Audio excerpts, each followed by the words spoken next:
It's very strict. Yes, I mean, it's one of the things that, in terms of training our mind, you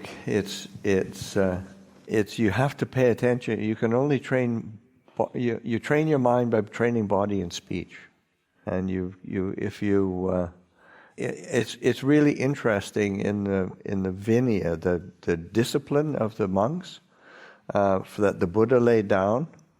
There's no rules about what your mind is doing, because you can't really force it.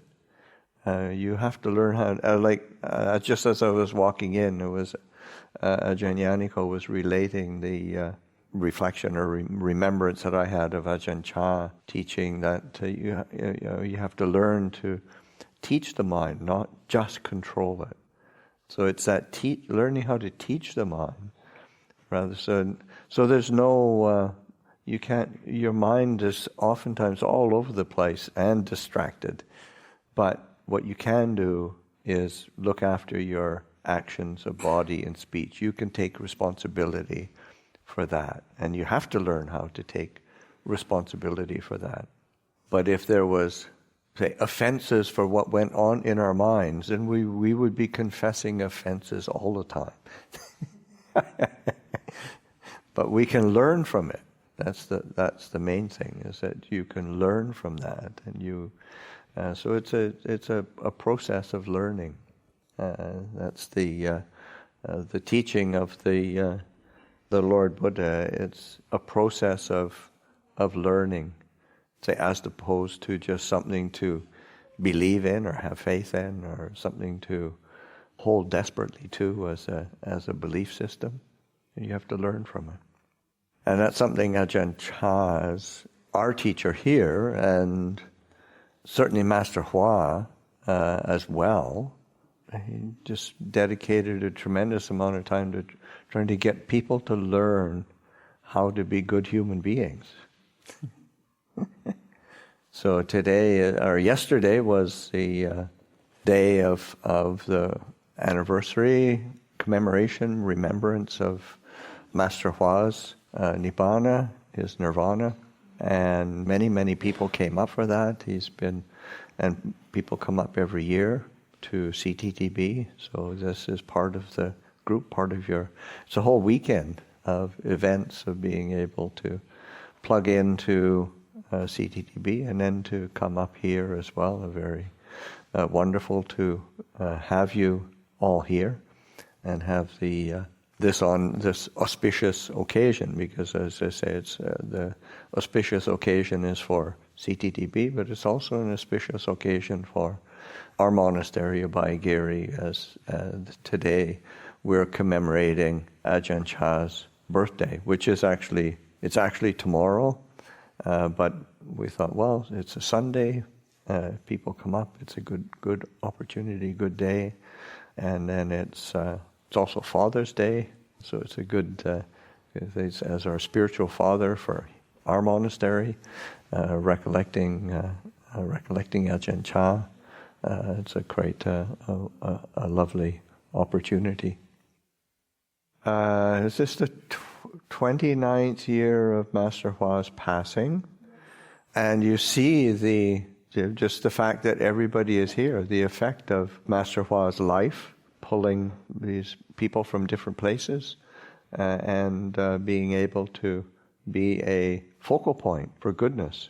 This is something that is really quite special and worthy of coming to City of 10,000 Buddhas and joining in with the ceremonies there. And it's also great that there's children here today, just being in seeing these places of practice. So today we are, of course, as many people probably know, Master Hua actually offered half of the property that is Abhayagiri. He was the reason. Master Hua is the reason why we are here on this site. It's a piece of property that he had purchased and hadn't used, and as he was getting sick and close to passing, then he made the gesture to offer this to our Western senior teacher of Ajahn Chah, Ajahn Sumedho. And Ajahn Sumedho went and paid respects to Master Hua, received the offering, and then we, about a year later, we were able to come and begin settling in here after having purchased the adjacent property, which is what we are on right now, is what we purchased. And then when you went up the road to go to the up to the top, then you were on the property that Master Hua offered. So it's these are pieces of property that are tightly together, and they go all the way back to the top of the ridge in this mountain. So we've got basically a whole valley, which is very fortunate for a forest monastery. Okay, so today being Ajahn Chah's commemoration of his birthday. It's 109 years since he was born, and he was born in 1918, which I think is the same year that Master Hua was born. And I thought to give just again a reflection on Ajahn Chah and his teaching, and particularly from a perspective of, say Ajahn Chah's perspectives on Buddhist practice, and things that he would emphasize that tended to not be, and tends not to be emphasized very much in a kind of American or modern Buddhist context, but I think which are really essential, and I think probably these same themes would be similar to things that Master Hua himself would be emphasizing as well. But one of the main ones is the beginning, as the aspect of the emphasis that Ajahn Chah placed on virtue. In Pali, it's sila. And sometimes sila is translated as morality, and morality in English has really bad, not very good connotations, because it can be so like moralistic.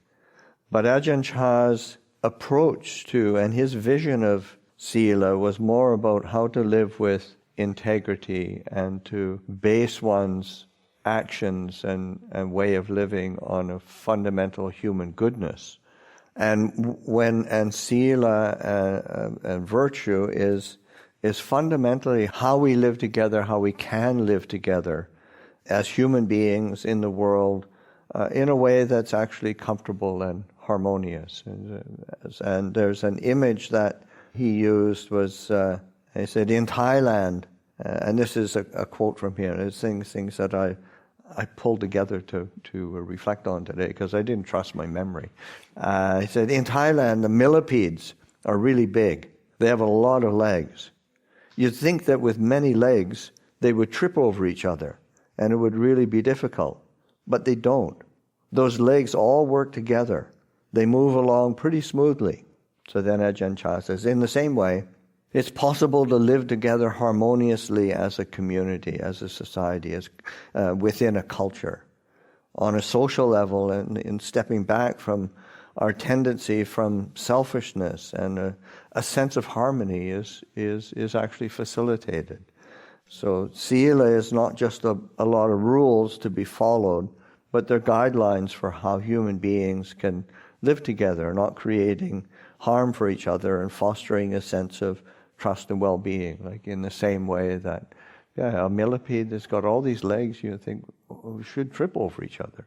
But it's in the same way that as human beings, if we really live together with virtue and sila, then everything can be harmonious. The next quality that Ajahn Chah put a tremendous amount of emphasis on that tends not to be talked of very much is the emphasis on relinquishment. And in the scriptural language, it's called nekkhamma, and it means a relinquishment, a letting go, a releasing of things, a willingness to let go and to give up on, give away, give up And that's because especially in a culture that is so much based on gain and a sense of competition. American culture is very competitive. So there's oftentimes there's not a lot of letting go or relinquishment. And it's something that Ajahn Chah said, if you're going to be well established in virtue, then you have to let go of your unwholesome impulses. If you're going to make the mind peaceful and experience samadhi, you have to let go of your moods and your thoughts. If you're going to really be a person who embodies wisdom, you're going to have to let go of your views and opinions. And so that the whole path is based on letting go, and then the whole experience of fruition is based on letting go. And there's of course, there's a very well-known teaching of Ajahn Chah's that kind of expresses it really, really clearly. And Ajahn Chah said, if you let go a little, you get a little peace. If you let go a lot, you get a lot of peace. If you let go completely, you'll get complete peace. Yeah, the next kind of aspect of that Ajahn Chah used to emphasize, and it's about the fundamental nature of mind and the central place of awareness, of conscious awareness, and that act of being aware, being mindful, as being a central piece of the both the training and the experience of the fundamental nature of us as human beings. And looking at that, so that because sometimes we view that my mind is impure, I've got to purify it so I can experience freedom from the suffering that I have, and it's always I got to get rid of this to get that. I've got to get that, so I can experience something else that is more refined.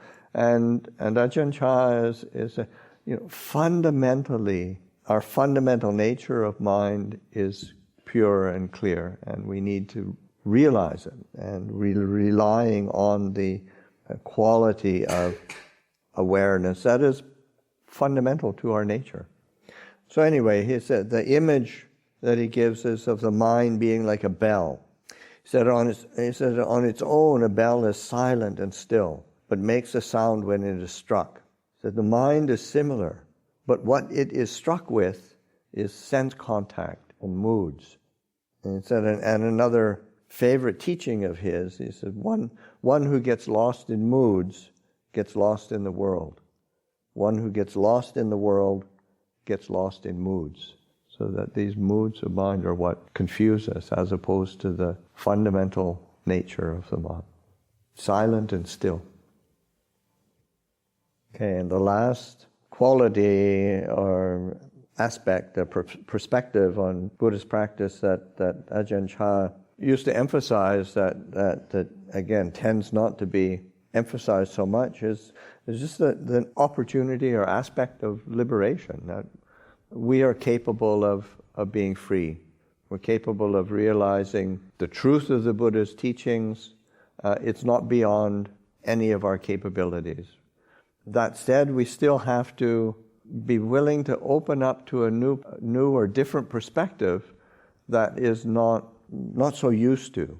But we have to challenge ourselves to be willing to take that step and see things in the light of Dhamma as opposed to our own perspectives or habits. And the example that I thought to include today was from a circumstance when after Ajahn Sumedho had gone to England and he was setting up the monastery there, and then Ajahn Chah, those of us who lived with him, we always referred to Ajahn Chah as Luang Por. It's a term of respect and affection, kind of like Shifu, but really a respected elder. And then one of the Western monks who was living with Ajahn Chah with Luang Por at the time, wrote this letter to Ajahn Sumedho. And then this is a quote from the letter. He said, well, Ajahn Sumedho, you're not going to believe this, but Luang Por decided he wanted to write you a letter, which is something very, very rare. Ajahn Chah never really wrote letters to people or corresponded. But Luang Por decided he wanted to write you a letter. So he asked me to take his dictation. And they said the letter from Ajahn Chah, the message from Luang Por was very brief. And this is what it said. And all he said was, whenever you have feelings of love or hate for anything whatsoever, these will be your aids and partners in building Bharami. The Buddha Dhamma is not to be found in moving forwards, nor in moving backwards, nor in standing still. This, Sumedho, is your place of non-abiding. And so it's you're giving Ajahn Sumedho the sense of, because oftentimes we spend so much effort into pushing, getting rid of stuff, trying to gain something, trying to gain samadhi, trying to gain insight, and being willing to be steady in this present moment and to take that as a place of non-abiding, not grasping, not clinging. And it's a really, I think, unique way that Ajahn Chah had of using language and using imagery to point to a reality beyond our habits and our conditioning. But it's accessible to all of us all the time.